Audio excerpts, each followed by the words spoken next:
more customization. In this video, we are going to format the date column. To do so, first highlight the date column and then go to the numbers section.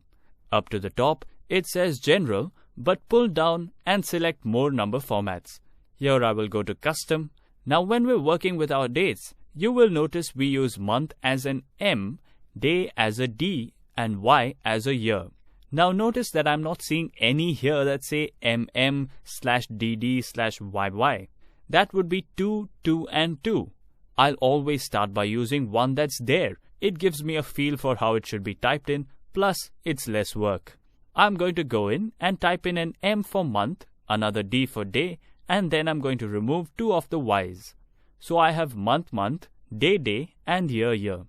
I'm going to say OK, and notice how I've altered all my dates to 2, 2, and 2. So it looks nice on the screen. This then lets me to use a center key for everything in the column. I can move it over and get that spacing between my columns quite well. Also keep in mind that these are several ways of doing everything in Excel.